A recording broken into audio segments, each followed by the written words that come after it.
بسم اللہ الرحمن الرحیم الحمد للہ وکفا وسلام علی عبادہ الذین اصطفى اما بعد باب التطبیق فی الرکوع۔ یہ باب ہے نماز میں رکوع کے اندر دونوں ہاتھوں کو ملا کر گھٹنوں کے درمیان میں رکھنا، کیونکہ تطبیق کہتے ہیں رکوع میں تطبیق کے بیان میں کہ تطبیق اصل میں دونوں ہاتھوں کو ملا کر گھٹنوں کے درمیان میں رکھنا، اس کو تطبیق کہا جاتا ہے۔ اب یہ تطبیق جو ہے یہ رکوع میں مسنون ہے یا نہیں، تطبیق رکوع میں مسنون ہے یا نہیں، اس بارے میں فقہائے کرام کے درمیان اختلاف ہے۔ دو قول ہیں۔ پہلا قول یہ ہے کہ رکوع میں تطبیق مسنون ہے، رکوع میں تطبیق مسنون ہے، اور یہ قول حضرت عبداللہ ابن مسعود رضی اللہ تعالی عنہ، حضرت علقمہ اور حضرت اسود جو کہ حضرت عبداللہ ابن مسعود رضی اللہ تعالیٰ کے دونوں شاگرد ہیں، ان کا یہ قول ہے۔ یہ فرماتے ہیں کہ رکوع میں تطبیق مسنون ہے، اور امام طحاوی رحمۃ اللہ علیہ کے قول فذهب قوم الى هذا، اس کا مصداق بھی یہی تینوں حضرات ہیں۔ ان کی دلیل کیا ہے؟ حدیث بیان کی ہے عن علقمہ والاسود، حضرت علقمہ حضرت اسود ان کی روایت ہے، ان عبداللہ ابن مسعود کے حضرت عبداللہ ابن مسعود رضی اللہ تعالیٰ سے روایت کرتے ہیں کہ صلی بہما، کہ انہوں نے ان دونوں کو نماز پڑھائی، وجعل احدهما من یمینہ والآخر عن شمالہ، اور ان میں سے ایک کو اپنے دائیں طرف اور دوسرے کو اپنے بائیں طرف کھڑا کیا، ثم رکعنا فوضعنا ایدینا علی رکبنا، فرماتے ہیں کہ پھر ہم نے رکوع کیا اور اپنے ہاتھوں کو اپنے گھٹنوں پر رکھا، ٹانگوں پر رکھا، فضرب ایدینا فطبق، انہوں نے ہمارے ہاتھ کو مارا اور پھر ملایا، ثم طبق یدیہ فجعلہما بین فخذیہ، اور پھر انہوں نے اپنے ہاتھوں کو ملایا اور ان کو دونوں رانوں کے درمیان کیا، فلما صلی، پھر جب نماز سے فارغ ہوا، قال، فرمایا کہ ھکذا فعل النبی صلی اللہ علیہ وسلم، کہ آپ صلی اللہ علیہ وسلم اسی طرح کیا کرتے تھے۔ تو اس حدیث کے اس سے استدلال کرتے ہیں کہ اس کے اندر آپ صلی اللہ علیہ وسلم کی طرف منسوب ہے کہ خود بھی اس پر عمل کیا، اور آپ صلی اللہ علیہ وسلم کی طرف بھی منسوب کیا، تو اس سے پتہ چلتا ہے کہ تطبیق سنت ہے۔ اس کا جواب یہ ہے کہ تطبیق ابتدائے اسلام میں مسنون تھی، تطبیق جو تھی وہ ابتدائے اسلام میں مسنون تھی، بعد میں منسوخ ہو گئی۔ نسخ کی دلیل کیا ہے؟ ایک دوسری حدیث ہے عن مصعب بن سعد رضی اللہ عنہ یقول صلیت الی جنب ابی، حضرت مصعب بن سعد رضی اللہ تعالیٰ عنہ فرماتے ہیں کہ میں اپنے والد کے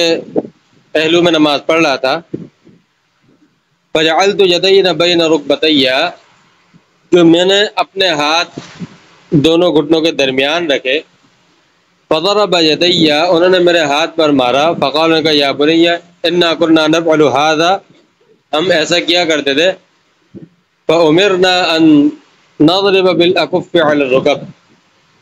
پھر ہمیں حکم دیا گیا کہ ہم اپنے ہاتھ کو گھٹنوں پر رکھیں، دونوں رانوں کے درمیان میں نہ رکھیں بلکہ اپنے ہاتھ ہم کہاں رکھیں؟ گھٹنوں پر رکھیں۔ دوسرا قول ائمہ اربعہ اور جمہور فقہاء امت کا کہ وہ فرماتے ہیں کہ رکوع میں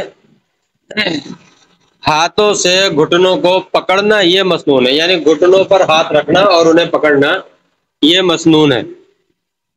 وخالفهم في ذلك آخرون، اس کا مصداق یہی حضرات ہیں ائمہ اربعہ اور جمہور فقہاء۔ ان کی دلیل کیا ہے؟ عن محمد بن عمرو رضی اللہ عنہ قال سمعت ابا حمید الساعدی فی عشرۃ من اصحاب رسول اللہ صلی اللہ علیہ وسلم، 10 صحابہ کرام، اس میں حضرت ابو حمید ساعدی ان کو میں نے سنا، وہ کہہ رہے تھے کہ صلی اللہ رسول اللہ صلی اللہ علیہ وسلم احدہم ابو قتادہ تھا کہ آپ صلی اللہ علیہ وسلم نے اس طرح نماز پڑھی، ان میں سے ایک حضرت ابو قتادہ بھی تھے۔ یقول، تو وہ کہہ رہے تھے انا اعلمکم بصلاۃ رسول اللہ صلی اللہ علیہ وسلم، کہ میں آپ لوگوں سے زیادہ آپ صلی اللہ علیہ وسلم کی نماز کو جانتا ہوں۔ کان اذا رکع وضع یدیہ علی رکبتیہ، کہ آپ صلی اللہ علیہ وسلم جب رکوع فرماتے تو اپنے دونوں ہاتھوں کو دونوں گھٹنوں پر رکھ لیتے،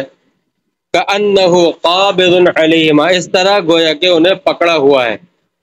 قال فقالوا صدقتا، فرماتے کہ انہوں نے کہا کہ تم نے سچ کہا، صحیح کہا۔ ایک اور حدیث بیان فرماتے ہیں دلیل کے طور پر کہ حضرت وائل بن حجر رضی اللہ تعالیٰ فرماتے میں نے آپ صلی اللہ علیہ وسلم کو دیکھا اذا رکع وضع یدیہ علی رکبتیہ،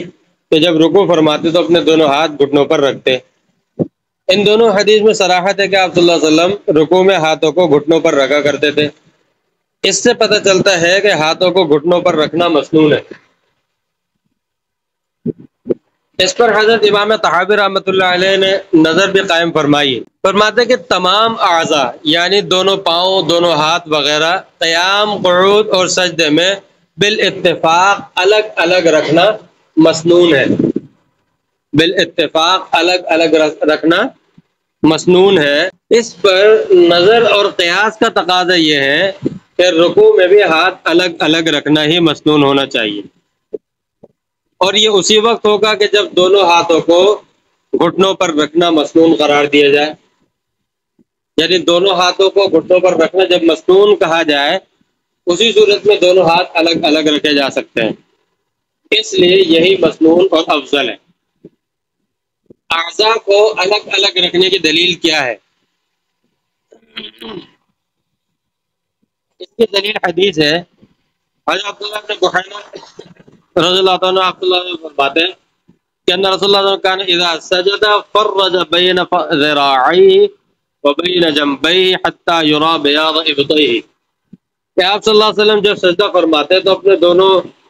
بازوؤں کو اپنے پہلوؤں سے جدا رکھتے، یہاں تک کہ آپ کی بغل کی سفیدی بھی نظر آتی۔ تو اس سے پتہ چلتا ہے کہ باقی رکوع کے علاوہ باقی ارکان میں اعضاء کو جدا رکھنا مسنون ہے،